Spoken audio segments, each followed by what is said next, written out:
Remember how Grandma's tiny garden somehow fed the entire family? While we struggle with limited space and high grocery bills, our grandparents mastered growing abundance in small areas. They didn't need fancy equipment, just practical wisdom born of necessity. Today, I'm sharing 50 time-tested techniques that allowed our grandparents to maximize every inch of garden space. These aren't just nostalgic curiosities. They're proven strategies that work just as well today as they did generations ago. Keyhole garden beds. One of the most ingenious space-saving designs your grandmother might have used was the keyhole garden. Instead of traditional rectangular beds with paths on all sides, keyhole beds feature a small inlet or keyhole that allows access to the center. This clever design maximizes growing space while still letting you reach every plant. Your grandparents perfected this technique, often creating circular raised beds with a central compost tower that doubled as a watering station. Water poured into the central tower would filter through compost, creating nutrient-rich irrigation that reached plant roots from below. This system could reduce water usage by up to 80% compared to traditional garden layouts. To create your own keyhole bed, build a circular raised bed about 6 feet in diameter with a narrow path extending from the edge to the center, resembling a keyhole when viewed from above. The path should be just wide enough for you to walk in and reach all areas of the bed. In the center, place a wire compost basket where you can add kitchen scraps and pour water. The nutrients will seep outward to feed your plants. Plant closer than recommended.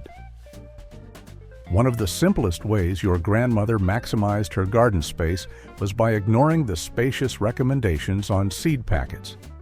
Those guidelines, with their generous spacing and wide rows, were designed for commercial farming equipment, not the intensive hand-tended gardens our grandparents maintained. Instead of planting in rows with 18 to 24 inches between them, Grandma would create dense plantings with just enough space for each plant to reach maturity. Lettuce that seed packets suggested planting 12 inches apart might be spaced just 6 inches apart. Carrots recommended at 3 inches might be thinned to just 1.5 inches. To try this yourself, start by reducing recommended spacing by about 1/3. For example, if a seed packet suggests planting tomatoes 24 inches apart, try 16 inches instead. For leafy greens, you can often reduce spacing by half. Just be prepared to water and fertilize more frequently, as plants will compete for resources when grown closer together. The reward? Up to twice the harvest in the same amount of space, with the added benefit of plants shading out weeds as they grow. Underground space utilization. Your grandparents understood that garden space exists below ground as well as above it. By interplanting deep-rooted and shallow-rooted crops, they effectively created multiple layers of production in the same surface area. This technique works because different plants have different root structures that occupy different soil depths. By pairing plants with complementary root systems, more plants can grow in the same space without competing for nutrients or water. Good combinations include shallow-rooted lettuce with deep-rooted tomatoes, or radishes, shallow, with carrots, deep. You can also plant quick-growing radishes in the same row as slower-growing parsnips. The radishes will be harvested before the parsnips need the underground space. This approach essentially creates a three-dimensional garden that maximizes every cubic inch of soil. Your grandmother might have called this stacking or layering, recognizing that soil has depth as well as surface area. By thinking three-dimensionally about your garden, you can grow significantly more food without expanding your garden's footprint. This technique is particularly valuable in urban gardens where space is at a premium. 4x4 grid system. The square-foot gardening method, though popularized in the 1980s, is based on traditional intensive gardening techniques your grandparents might have used. By dividing garden beds into 1-foot squares, this system creates a simple framework for maximizing space. Each square becomes a mini garden with a specific number of plants based on their size. 1 plant per square for larger vegetables like cabbage or broccoli. 4 for medium plants like lettuce, 9 for spinach or beets. and 16 for small crops like radishes or carrots. To implement this system, build a 4 by 4 foot raised bed and divide it into 16 1-foot squares using string or thin wood strips. Then plant each square according to the spacing formula. This organized approach eliminates wasted space and makes crop rotation and succession planting easier to manage. Your grandparents might not have called it square-foot gardening, but they understood the value of organizing small spaces for maximum production. This method allows you to grow an impressive variety of vegetables in a compact area. A single 4 by 4 bed can contain 16 different crops. For beginners, it also simplifies garden planning and maintenance, making intensive gardening accessible to everyone. Grow in shaded areas. While most vegetables prefer full sun, your grandparents knew that many crops could thrive in partial shade. By understanding which plants tolerate less light, they could utilize areas that modern gardeners might consider unsuitable. Leafy greens like lettuce, spinach, and kale actually prefer some afternoon shade in hot climates. Herbs such as mint, parsley, and cilantro also grow well with just 4 to 6 hours of direct sunlight. By planting these shade-tolerant crops under taller plants or in areas that receive morning sun but afternoon shade, they effectively doubled their growing space. To apply this technique, map the sun patterns in your yard throughout the day. Areas that receive 3 to 6 hours of direct sunlight can be planted with shade-tolerant crops. Good candidates include all leafy greens, root vegetables like beets and carrots, peas, beans, and most herbs. This approach turns partially shaded areas from problem spots into productive garden space. In hot summer regions, strategic shade can actually extend your growing season by preventing heat-sensitive crops from bolting or suffering sun scald. Your grandmother likely knew exactly which spots in her garden received dappled light and planted accordingly, making use of every inch of available space. Microgreens and baby greens. Growing microgreens and baby greens is a space-efficient technique that your grandparents might have practiced without giving it a special name. By harvesting greens when young and planting them close together, they could produce significant amounts of nutritious food in tiny spaces. Microgreens, seedlings harvested when they're just 1 to 3 inches tall, contain up to 40 times the nutrients of their mature counterparts. Baby greens, harvested slightly later but before full maturity, offer a perfect balance of tenderness and flavor. To grow microgreens, fill a shallow container with 1 to 2 inches of potting soil. Scatter seeds densely, much closer than you would in the garden. Cover lightly with soil and mist to moisten. Place in a sunny window or under grow lights. Harvest when the first true leaves appear, about 7 to 14 days after planting. For baby greens, use the same method, but space seeds slightly farther apart and harvest when plants reach 3 to 5 inches tall. This technique is perfect for winter growing indoors, allowing you to maintain a steady supply of fresh greens year-round regardless of outdoor conditions or space limitations. Your grandmother might have kept salad boxes near the kitchen door for quick harvests of fresh greens even when outdoor gardening wasn't possible. Cover crops as living mulch. Instead of leaving garden beds bare during fallow periods, your grandparents likely planted cover crops that protected and enriched the soil. These green manures prevented erosion, suppressed weeds, and added organic matter when turned under before the next planting. Cover crops like clover, rye, and buckwheat were particularly valued because they not only protected the soil, but actually improved it. Legumes like clover and vetch fixed atmospheric nitrogen, essentially creating free fertilizer for the next crop. To use cover crops in your garden, plant quick-growing varieties like buckwheat during short gaps between vegetables, or hardier types like winter rye after fall harvest. About 2 weeks before you need to plant the next vegetable crop, cut down the cover crop and either turn it under or leave it as mulch on the surface. This practice builds soil organic matter, prevents nutrient leaching, and suppresses weeds, all without requiring additional garden space. Your grandmother might have called this resting the soil, but she was actually improving it while it rested. This continuous soil improvement strategy allows gardens to become more productive year after year without expanding their footprint. Vertical bottle gardens. During the Depression era, when resources were scarce, ingenious gardeners created vertical growing systems from recycled materials. One popular method was the vertical bottle garden, using discarded glass bottles, or, in more recent times, plastic bottles. These vertical gardens could be attached to sunny walls or fences, creating growing space where none existed before. Each bottle became a mini planter, perfect for herbs, strawberries, or leafy greens. A wall of bottles could produce a surprising amount of food in what would otherwise be unused space. To create your own, use HDPE No. 2 plastic bottles, the safest for food growing. Cut a planting hole in the side, add drainage holes at the bottom, fill with soil, and hang on a fence or wall in a sunny location. Connect multiple bottles with string or wire to create an entire vertical garden system. This technique is particularly valuable for urban gardeners with limited ground space or for growing herbs and greens near the kitchen for easy harvest. Your grandparents understood that growing upward was just as important as growing outward, especially when space was limited. Their resourcefulness turned waste into food during hard times. Intensive crop rotation. Your grandmother didn't just plant whatever she felt like wherever there was space. She likely followed a careful rotation system that maximized soil health and productivity in her limited garden area.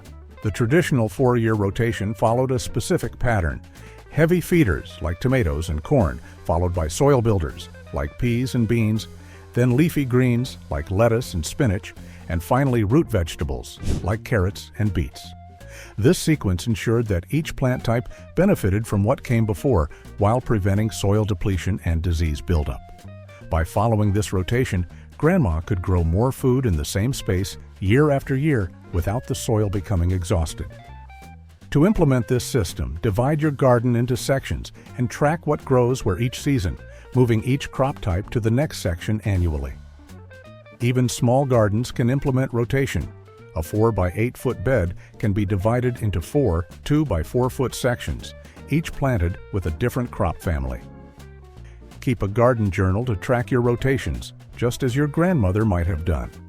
This simple planning step can dramatically increase your garden's long-term productivity without expanding its size. Cut and come again harvesting. Instead of harvesting entire plants at once, your grandmother likely practiced what we now call cut and come again harvesting with many leafy vegetables. This technique dramatically increases the yield from a single plant over the growing season. With this method, you harvest the outer leaves of plants like lettuce, kale, chard, and spinach, while leaving the growing center intact. The plant continues to produce new leaves, providing multiple harvests from the same space. Some plants can provide continuous harvests for months using this technique.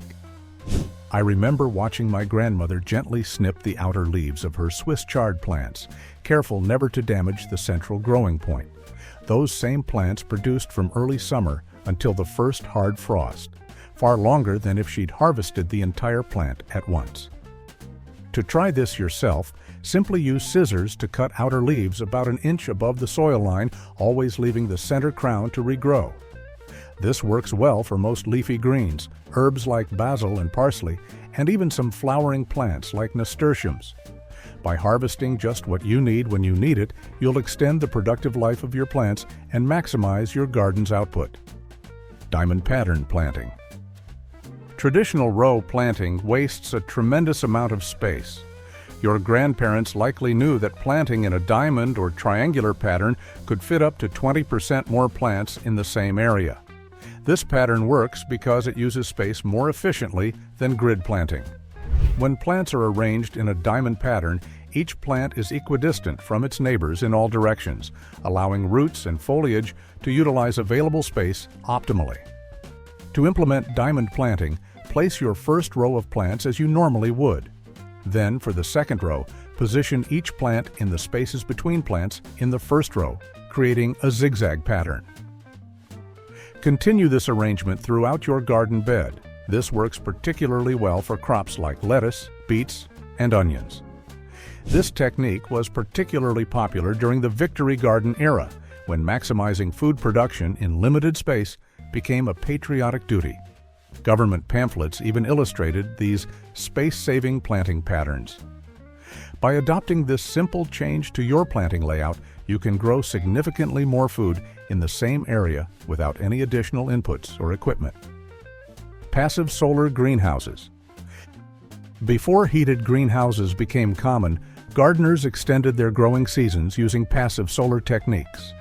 These simple structures captured and stored the sun's heat without requiring electricity or fuel. Your grandparents perfected these designs with greenhouses that featured a dark north wall built from stone or concrete blocks. This thermal mass absorbed heat during the day and released it slowly at night, keeping temperatures 10 to 15 degrees warmer than outside even during winter nights. To create a simple passive solar greenhouse, build your structure with a solid insulated north wall painted dark or made of heat-absorbing materials like stone. The south-facing side should be transparent glass or plastic and angled to maximize winter sun exposure. Inside, place water barrels painted black to absorb and store heat. This design can extend your growing season by months at both ends.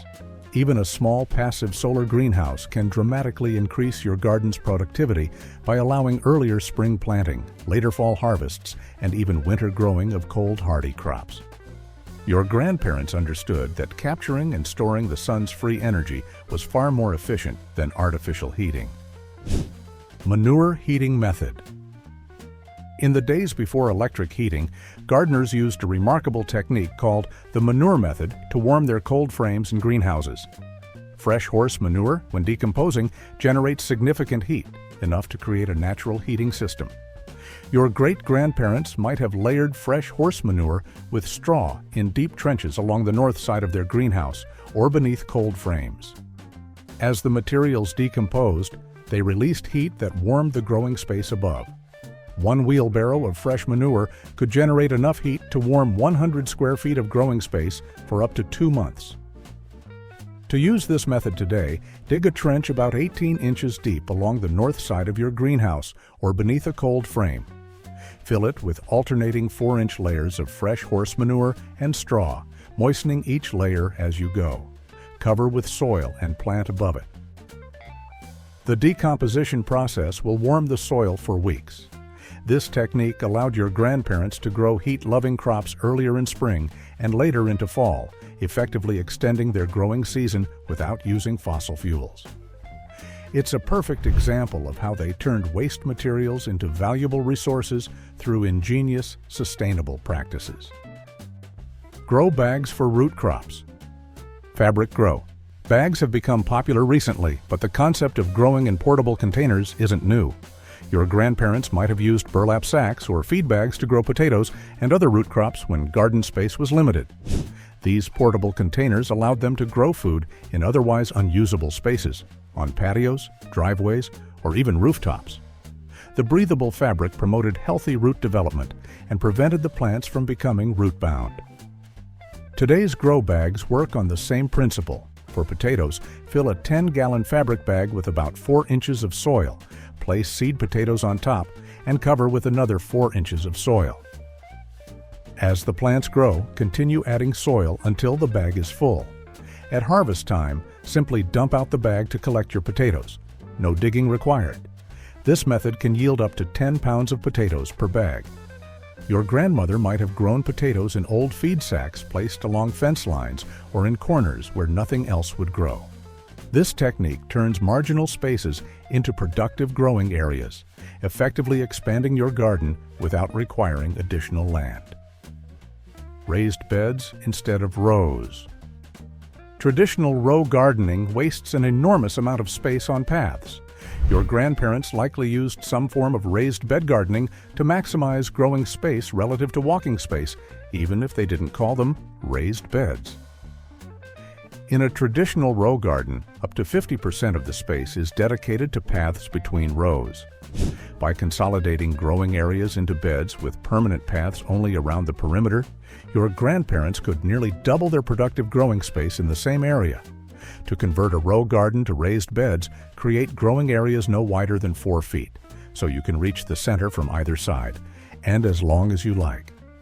Paths between beds need only be 18 to 24 inches wide, just enough to walk comfortably.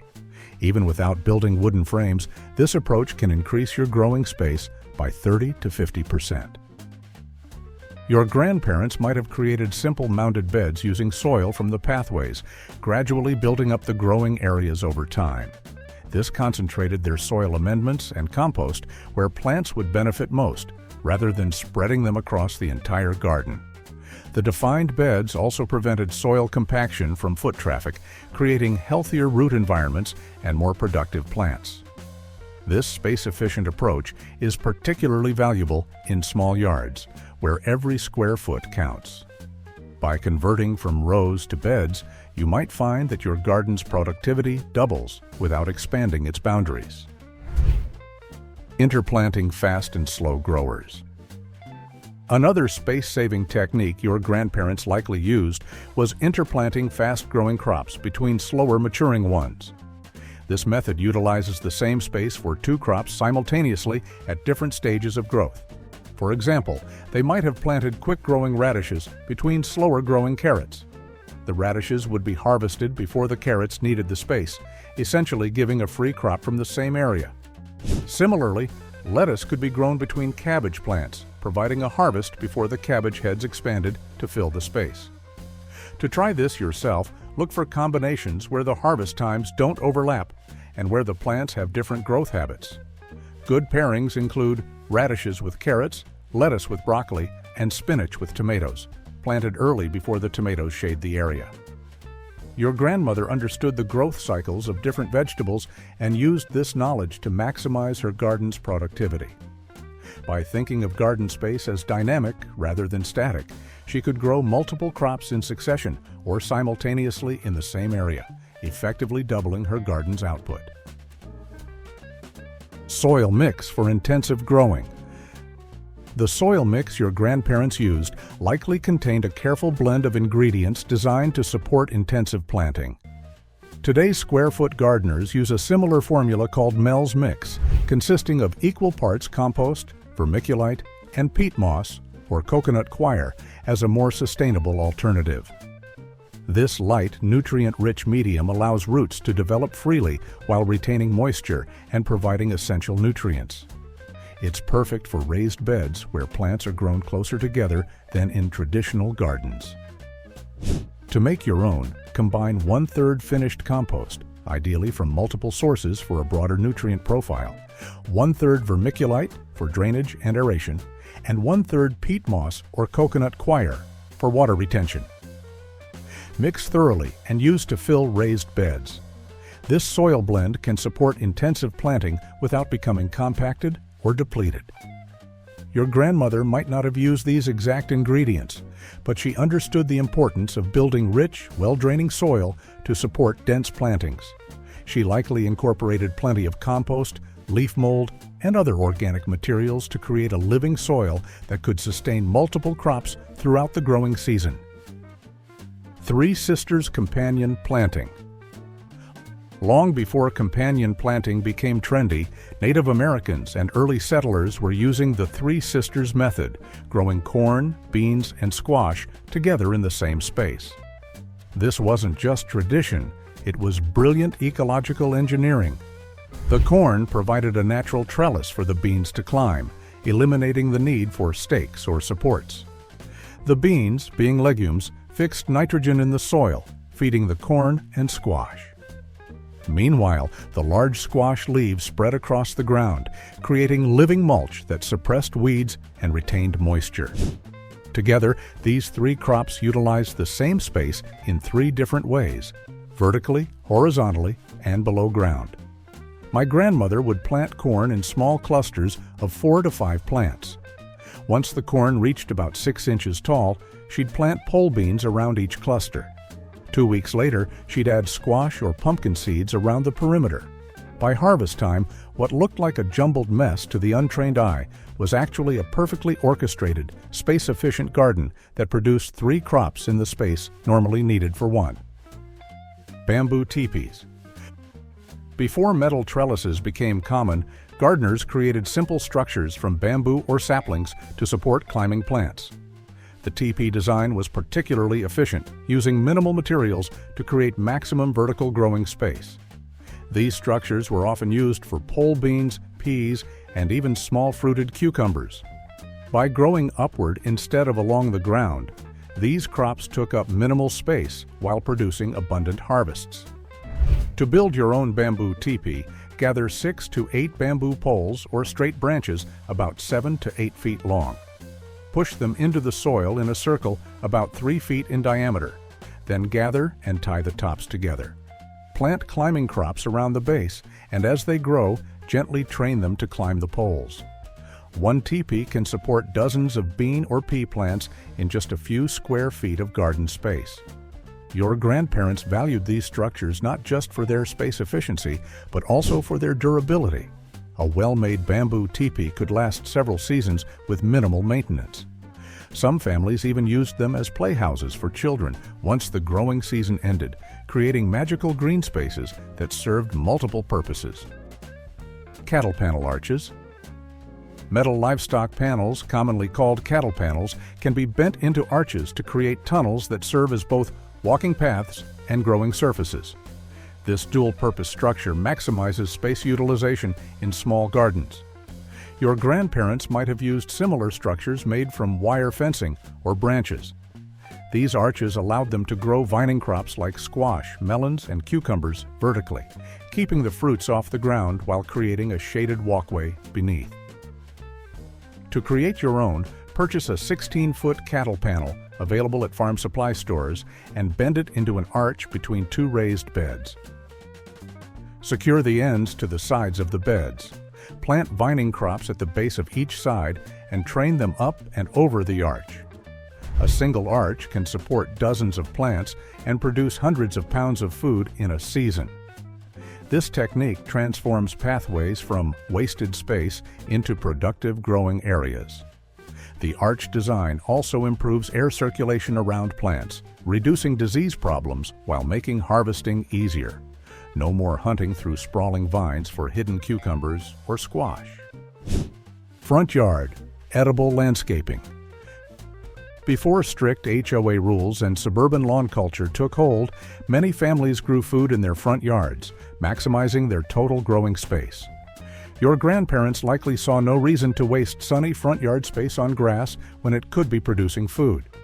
They often incorporated edible plants into ornamental landscapes, creating beautiful, productive gardens that served multiple purposes.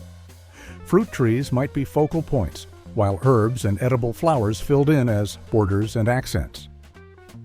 To incorporate edibles into your front landscape, start by replacing ornamental shrubs with blueberries or currants. Use herbs like rosemary, sage, and thyme as border plants. Plant rainbow chard, kale, or lettuce in flower beds. Their colorful leaves are just as attractive as many ornamentals. Even if local ordinances restrict vegetable gardens, most allow edible landscaping if it's aesthetically pleasing. Your grandmother understood that beauty and utility weren't mutually exclusive. Her front yard might have featured apple trees underplanted with strawberries or roses interplanted with garlic to deter pests. This integrated approach doubled her growing space while creating a landscape that was both beautiful and productive.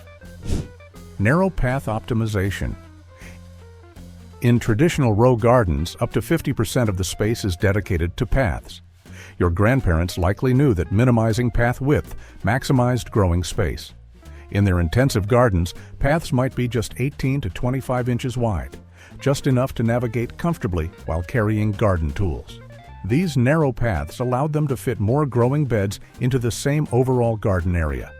For example, reducing path width from 36 inches to 18 inches in a small garden could add an entire additional growing bed. When designing your garden, consider the minimum path width you need. If you use a wheelbarrow, you'll need about 24 to 30 inches. If you carry tools by hand, 18 inches might be sufficient. Place stepping stones in the center of paths to keep your feet out of mud during wet weather while keeping the path as narrow as possible. Your grandparents might have used boards, bricks, or even straw to create defined pathways that prevented soil compaction while maximizing growing space. This simple adjustment to garden layout can significantly increase your productive area without expanding your garden's boundaries. Pest-Repelling Companions. Long before chemical pesticides, your grandmother used strategic plant combinations to naturally repel garden pests. This companion planting approach not only protected crops, but also maximized space by creating multifunctional plantings. Marigolds weren't just pretty border plants. Their strong scent confused and repelled many harmful insects, particularly those that attack tomatoes and beans. Garlic planted between rows of vegetables acted like a natural bug spray, while basil improved tomato flavor while deterring hornworms. To implement this space-saving pest control strategy, interplant aromatic herbs and flowers throughout your vegetable garden. Plant garlic or onions between cabbage plants to deter cabbage moths.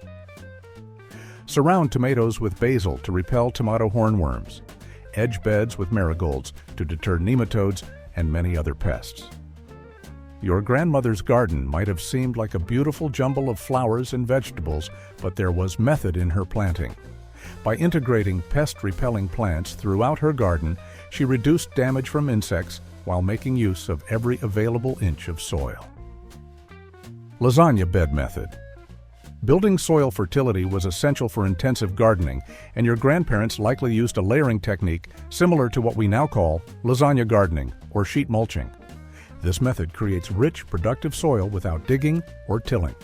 The technique involves layering organic materials, brown layers, carbon-rich materials like leaves, straw, or newspaper, alternated with green layers, nitrogen-rich materials like grass clippings, vegetable scraps, or manure.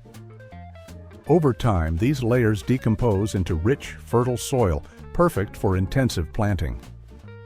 To create a lasagna bed, start with a layer of cardboard or several sheets of newspaper to smother existing grass or weeds. Wet it thoroughly, then add alternating layers of brown and green materials, each about 2 to 3 inches thick. Aim for a total height of 18 to 24 inches, as it will compress over time. Finish with a layer of compost or soil on top. You can plant immediately by making pockets of soil that reach through to the bottom layer, or let it decompose for a few months before planting. This no-dig approach was particularly valuable for older gardeners or those with physical limitations. It allowed them to create new growing areas without the backbreaking work of double digging or tilling, while recycling organic materials that might otherwise have been wasted. Rich compost creation. Your grandmother's garden's success likely depended on her compost pile, the original recycling system that turned kitchen scraps and garden waste into black gold for the garden. The rich living compost she produced allowed plants to grow closer together without competing for nutrients. Traditional composting followed specific layering techniques to speed decomposition and maximize nutrient content. A proper ratio of carbon-rich brown materials, dried leaves, straw, paper, to nitrogen-rich green materials, food scraps, grass clippings, manure created the ideal environment for decomposition. To create compost like your grandparents did, start with a 3x3 area in partial shade. Begin with a 6-inch layer of brown materials, followed by a 3-inch layer of green materials. Add a thin dusting of garden soil between layers to introduce beneficial bacteria. Maintain moisture like a wrung-out sponge and turn the pile weekly with a pitchfork. In 3 to 4 months, you'll have rich compost that crumbles like chocolate cake, perfect for intensive gardening. Your grandmother likely had a saying about compost. Perhaps, feed the soil, not the plant, or today's garbage is tomorrow's garden. This understanding that soil health was the foundation of garden productivity allowed her to grow abundant food in limited space year after year. Prune-Stake method for tomatoes.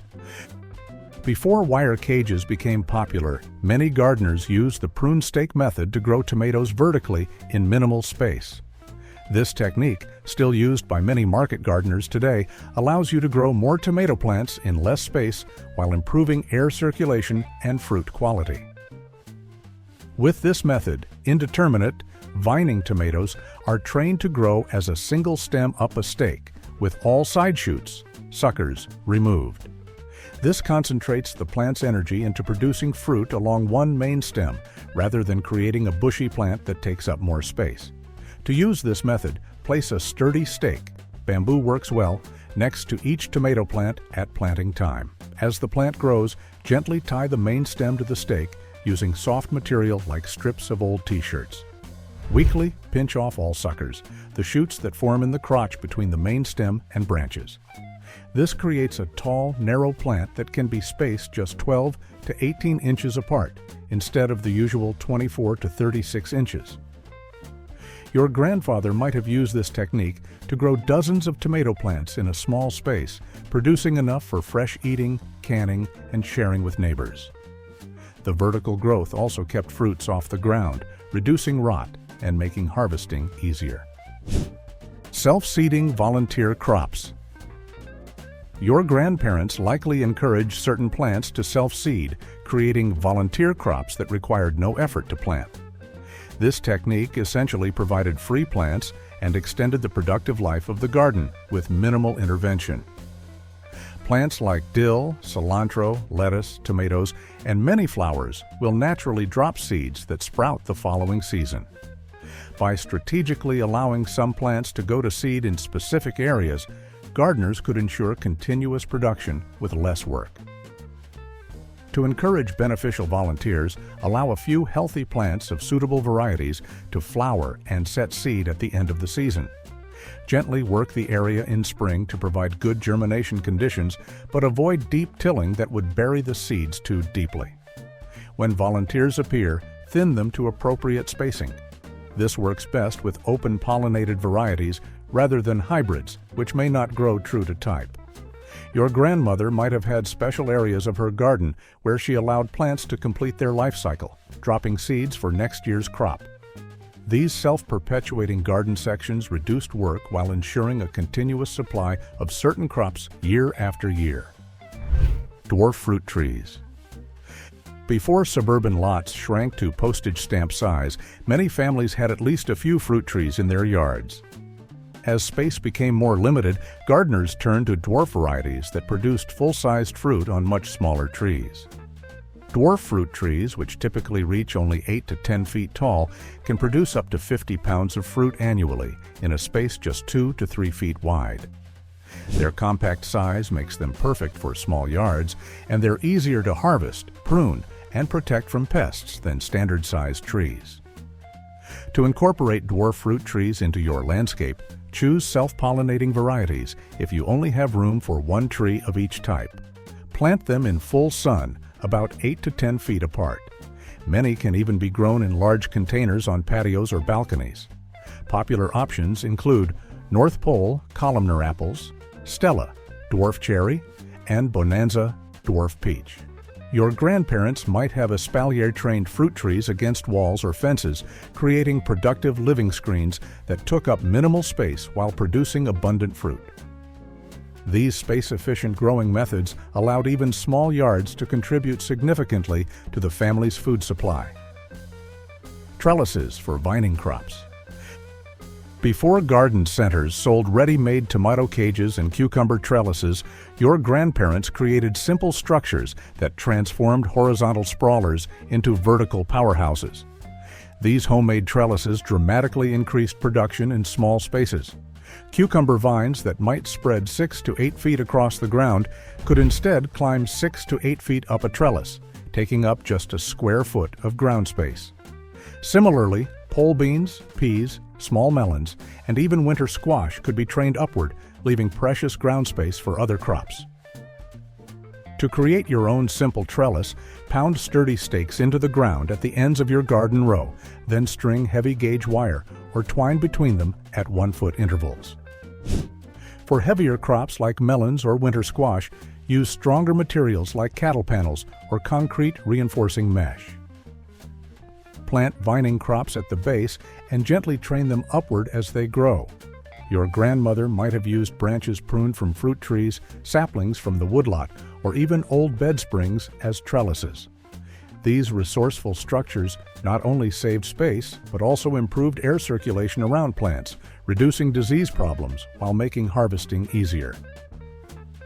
Coordinated growing plans. In tight-knit communities, your grandparents might have coordinated their growing plans with neighbors or extended family. Rather than everyone trying to grow everything, different households would specialize in different crops and then share or trade at harvest time.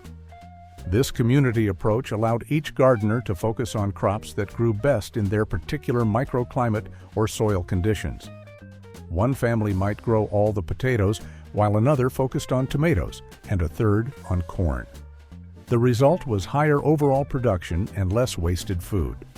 While this might seem like an old-fashioned concept, it works beautifully in modern community gardens or even informal neighborhood growing networks. Coordinate with gardening friends to decide who will grow what, then share the harvest. This allows everyone to grow fewer varieties, but in larger, more efficient quantities. Your grandmother understood that gardening didn't have to be a solitary pursuit.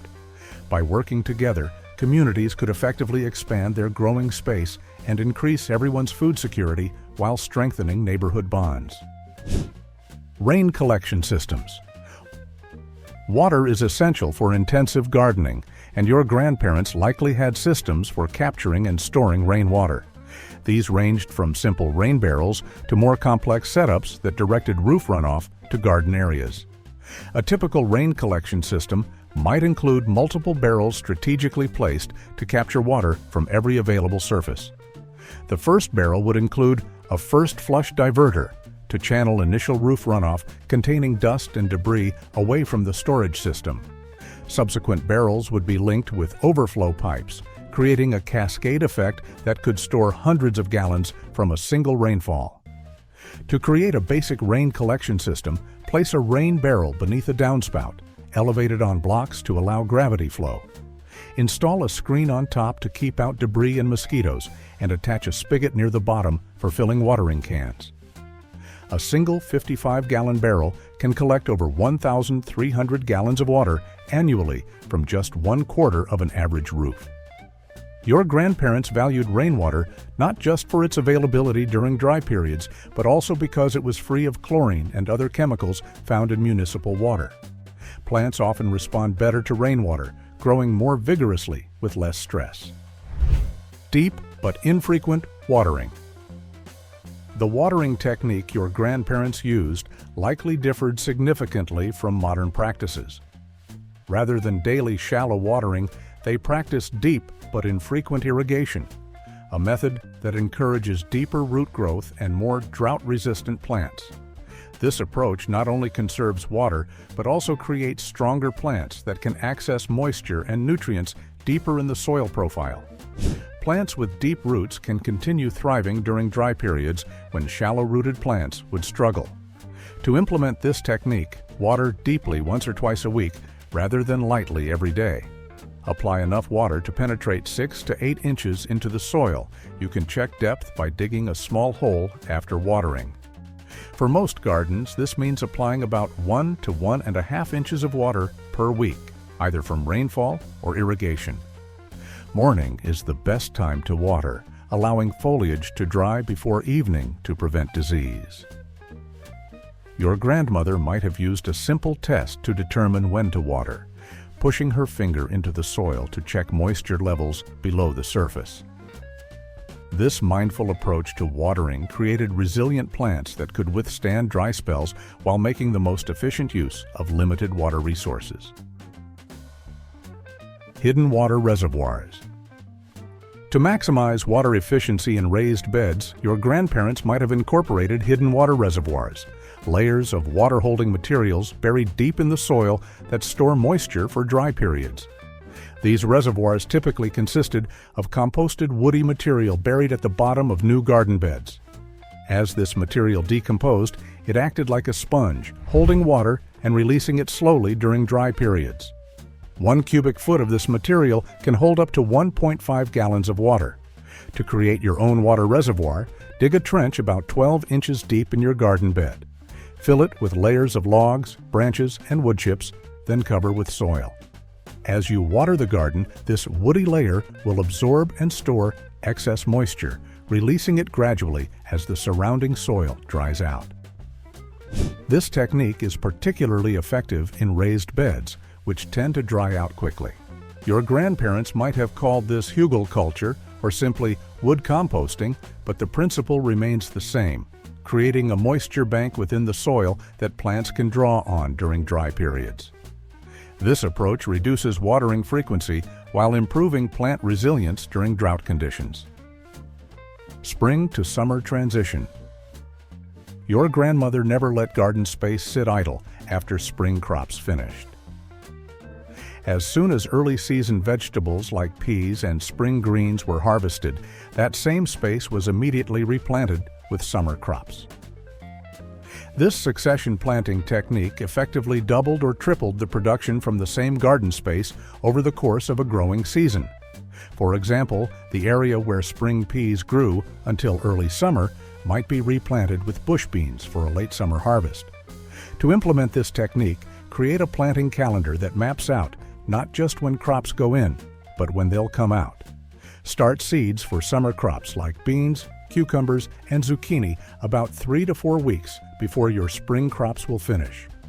That way, you'll have transplants ready to go as soon as space becomes available. Your grandparents might have had a saying, "A bare spot in the garden is a wasted opportunity." By keeping every inch of soil productive throughout the growing season, they maximize their garden's output without expanding its boundaries. This continuous production approach is particularly valuable in small gardens where space is at a premium. Summer to fall rotation.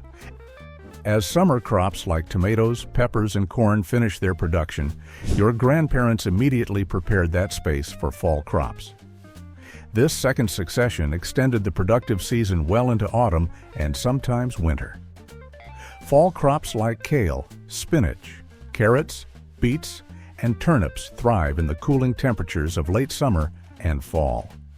By planting these as summer crops fade, your grandparents effectively got a second complete garden from the same space. To plan your summer to fall transition, start seeds for fall crops in a protected area in mid to late summer, while your summer garden is still in full production. As summer crops finish, clear them promptly, add compost to rejuvenate the soil, and transplant your fall seedlings. Focus on cold-tolerant varieties that will continue producing even after light frosts. Your grandmother understood the rhythm of the seasons and planned her garden accordingly. This seasonal transition allowed her to harvest fresh vegetables for many more months than a single-season garden, effectively doubling her growing space by using it twice in the same year. Comfrey as multi-purpose plant. Comfrey was a staple in many traditional gardens, serving multiple functions in a small space.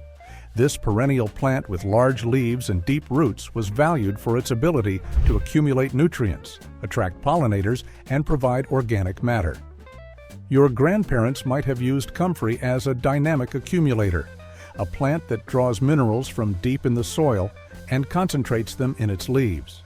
When these nutrient-rich leaves were composted or used as mulch, they returned those minerals to the surface soil where vegetable roots could access them. To use comfrey in your garden, plant it in a permanent location. It's difficult to remove once established. Harvest leaves several times throughout the growing season by cutting them about an inch above the ground. Use the leaves to make comfrey tea. Steep chopped leaves in water for several days, as mulch around heavy feeders like tomatoes, or add to your compost pile to accelerate decomposition. The flowers also attract beneficial insects, making comfrey a true multi-purpose plant. Your grandmother valued plants that served multiple functions, and comfrey was among the most versatile. This single plant could improve soil fertility, attract pollinators, speed composting, and even provide medicinal benefits, all while taking up minimal garden space. Space-efficient varieties. Your grandparents carefully selected crop varieties suited for small space growing. Today, we have even more options specifically bred for compact gardens, containers, and vertical growing. Look for varieties with bush, patio, container, or dwarf in their names. These plants have been bred to produce full-sized harvests on smaller plants. For example, bush cucumber varieties like Space Master produce full-size cucumbers on compact plants that spread only 2 to 3 feet instead of the usual 6 to 8 feet. Other space-efficient varieties include Patio Baby Eggplant, Patio Choice Yellow Tomato, Bush Delicata Squash, and Little Finger Carrots. By choosing these compact varieties, you can grow a diverse garden in a fraction of the space required for standard varieties. Your grandmother might not have had access to today's specialized compact varieties, but she likely saved seeds from plants that performed well in her garden conditions, gradually selecting for those that produced abundantly in limited space. This practical approach to plant selection ensured that every inch of her garden was as productive as possible. Continuous production planning. Your grandparents likely maintained detailed garden plans and records, allowing them to orchestrate a continuous harvest from limited space. This wasn't just casual planning, it was a carefully choreographed production system that maximized yield throughout the growing season. By staggering plantings, choosing varieties with different maturation times, and planning precise successions, they ensured that every square foot of garden space remained productive for as long as possible. This approach eliminated the feast or famine cycle common in less carefully planned gardens. To implement continuous production planning, create a detailed calendar showing when each crop will be planted, when it will be harvested, and what will replace it. Instead of planting all your lettuce at once, stagger plantings every 2 to 3 weeks. Choose varieties with different days to maturity, early, mid-season, and late tomatoes, for example. Your grandmother's garden journal might have been one of her most valuable tools, tracking planting dates, harvest times, and notes about performance. This record-keeping allowed her to refine her garden plan year after year, gradually increasing productivity without expanding the garden's footprint. Utilize fences and walls. Your grandparents never wasted the vertical space provided by existing structures. Fences, walls, and even the sides of buildings became productive growing spaces when properly utilized. South-facing walls, which absorb and radiate heat, created perfect microclimates for heat-loving crops like tomatoes and peppers. Fences provided ready-made support for climbing plants like peas, beans, and cucumbers. Even the north sides of structures, which receive less direct sun, could support shade-tolerant crops like lettuce and spinach. To make use of existing structures, assess the light conditions throughout the day. South-facing walls and fences are perfect for heat-loving crops and season extension. East-facing structures provide morning sun ideal for most vegetables. West-facing areas which receive hot afternoon sun work well for heat-tolerant plants like tomatoes and peppers. Your grandmother understood that vertical space was just as valuable as horizontal space in the garden.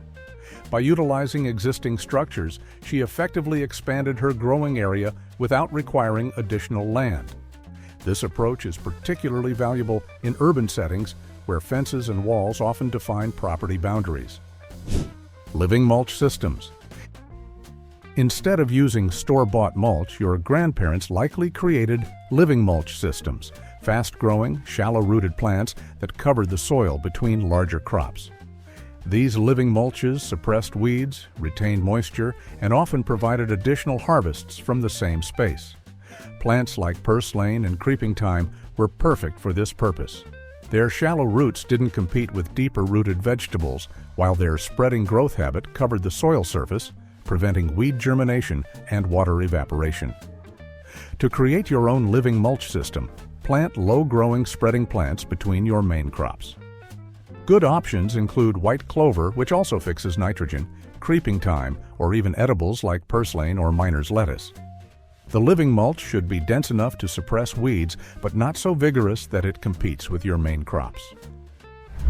Your grandmother might have encouraged certain weeds that she knew were beneficial as living mulches. Purslane, for example, was often allowed to grow between tomato plants, where it suppressed other weeds while providing nutritious greens for the table. a perfect example of working with nature to maximize garden productivity. 4-year crop rotation. Your grandmother didn't just plant whatever she felt like wherever there was space. She likely followed a careful rotation system that maximized soil health and productivity in her limited garden area. The traditional 4-year rotation followed a specific pattern: heavy feeders, like tomatoes and corn, followed by soil builders, like peas and beans, then leafy greens, like lettuce and spinach, and finally root vegetables, like carrots and beets. This sequence ensured that each plant type benefited from what came before, while preventing soil depletion and disease buildup. By following this rotation, Grandma could grow more food in the same space year after year without the soil becoming exhausted. To implement this system, divide your garden into sections and track what grows where each season, moving each crop type to the next section annually. This systematic approach to garden planning prevented the soil depletion that would occur if the same crops were grown in the same place year after year. By maintaining soil health through rotation, your grandparents ensured that their gardens remained productive without requiring ever-increasing inputs of fertilizer or amendments. High-value, quick-yielding crops. When space was limited, your grandparents focused on growing crops that were expensive to buy, quick to mature, and high-yielding in small spaces. This strategic approach maximized the value of their garden production per square foot. Herbs topped the list of high-value crops. A small patch of basil, parsley, or dill could save significant money compared to buying these items at the store. Leafy greens like lettuce and spinach were also priorities, as they could be harvested multiple times and were expensive to purchase fresh. Cherry tomatoes, snap peas, and bush beans rounded out the list of space-efficient, high-value crops. To apply this strategy, make a list of the vegetables you regularly buy and their costs. Focus your limited garden space on the most expensive items that grow well in your climate. Quick maturing crops like radishes, lettuce, and bush beans provide fast returns, allowing multiple harvests from the same space each season. Your grandmother was likely a practical gardener who understood the economics of growing food. By prioritizing crops that gave the best return on investment in terms of both money and space, she ensured that her garden contributed significantly to the family's food budget while taking up minimal yard space. Multi-level growing systems. Your grandparents created three-dimensional gardens that utilize space not just horizontally, but vertically, with different plants growing at different heights in the same area. These multi-level systems dramatically increased production per square foot. A typical arrangement might include tall plants like corn or pole beans at the back, north side, medium-height plants like peppers or bush beans in the middle, and low-growing plants like lettuce or radishes in front. This stadium seating arrangement ensured that each plant received adequate sunlight while maximizing the number of plants in a given area. To create your own multi-level growing system, arrange plants according to height from north to south in the northern hemisphere, with the tallest at the north end to prevent shading. Consider the light requirements of each plant: full sun plants at the top levels, partial shade plants below. You can enhance this approach with physical structures like tiered beds or angled growing frames. Your grandmother might have called this companion planting or simply good garden design, but the principle remains the same, using all available space, including the vertical dimension, to grow more food in less area. This three-dimensional thinking is essential for maximizing production in small gardens. Selective harvesting. The harvesting technique your grandparents used likely differed from modern all-at-once approaches. By selectively harvesting only what was needed when it was needed, they extended the productive period of many plants and maximized total yield. This approach works particularly well with leafy greens, herbs, and indeterminate tomatoes. Instead of pulling entire plants, they would harvest outer leaves or ripe fruits, allowing the plant to continue producing for weeks or months longer. To practice selective harvesting, pick outer leaves of lettuce, spinach, and kale, rather than cutting the entire plant. For herbs, pinch stems just above a leaf node to encourage branching and continued growth. With indeterminate tomatoes, harvest fruits as they ripen, rather than waiting for all to mature at once. This continuous harvesting actually stimulates plants to produce more, increasing your total yield from the same space. Your grandmother understood that plants are living systems that respond to how they're harvested. By taking just what was needed for each meal, she encouraged continued production while ensuring that nothing was wasted. A perfect example of sustainable gardening that maximizes output from limited space. Ollas underground irrigation. Before sprinklers and drip systems, many gardeners used a remarkably efficient watering method called Ollas. These unglazed clay pots were buried in the garden with just their necks exposed, then filled with water that would slowly seep through the clay directly to plant roots. This ancient technique, dating back thousands of years, was particularly popular in the American Southwest, where water conservation was essential. A single olla could efficiently water a 3-foot radius for several days between refills, saving precious water and time. To use this method, bury an unglazed terracotta pot up to its neck in your garden bed, leaving the opening above soil level. Cover the opening with a lid to prevent evaporation and mosquito breeding. Fill the pot with water every few days and plant your vegetables around it. The water will gradually seep through the clay walls, providing consistent moisture directly to the root zone without wasting a drop. Your grandparents valued this technique not just for its water efficiency, but also because it reduced weeds by not wetting the soil surface and prevented many fungal diseases by keeping foliage dry. This simple technology allowed them to grow abundant food even in dry conditions, making the most of limited water resources. Repurposed containers. Your grandparents' generation wasted nothing, and their gardens often featured creative repurposed containers that expanded growing space at minimal cost.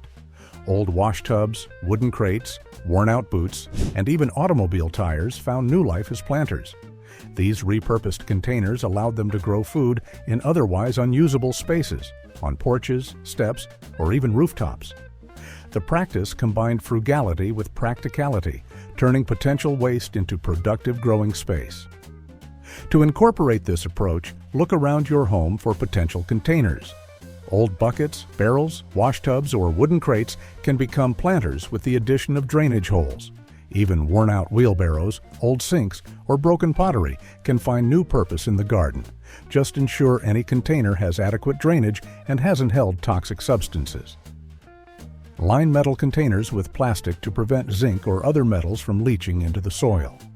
Your grandmother might have grown herbs in old coffee cans on the windowsill or strawberries in a discarded drawer set on blocks.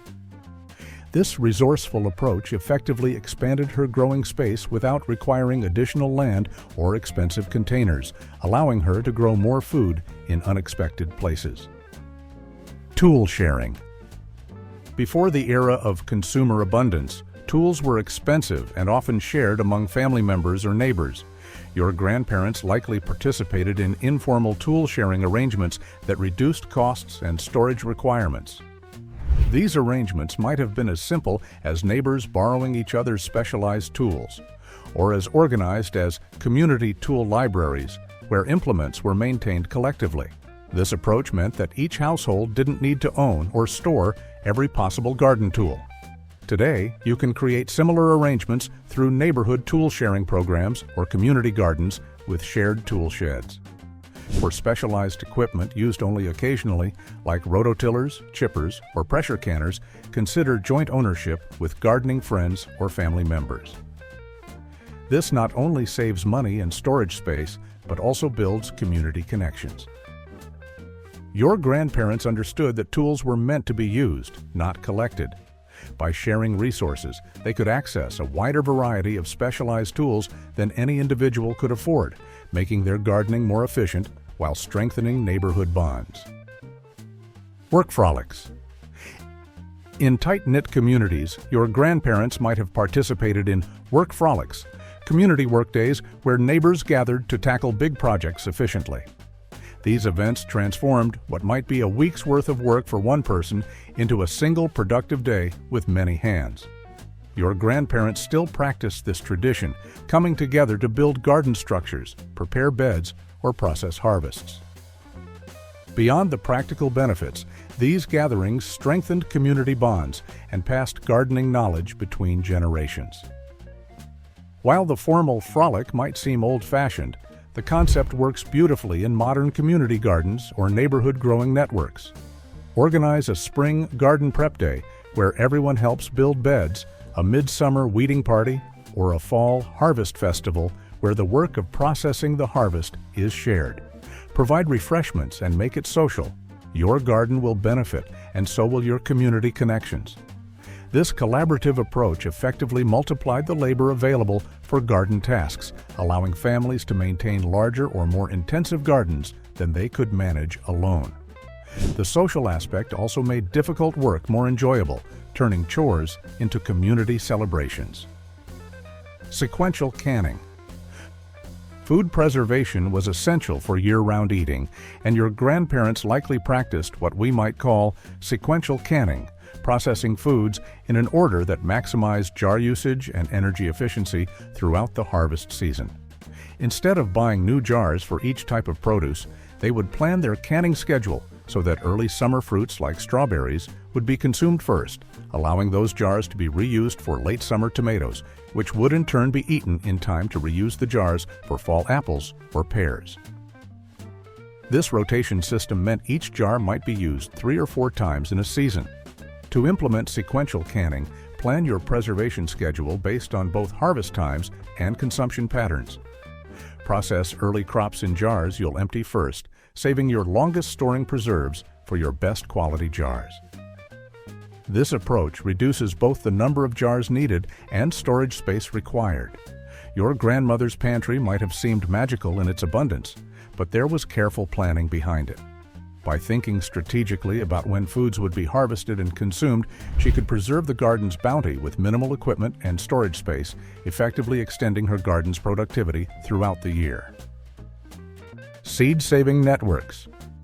Before commercial seed companies dominated the market, most gardeners saved their own seeds and participated in informal seed exchanges with neighbors and family members. This practice preserved locally adapted varieties and reduced gardening costs. In some communities, the responsibility for saving different seed varieties was distributed among community members. One family might focus on saving tomato seeds, another on beans, and yet another on corn.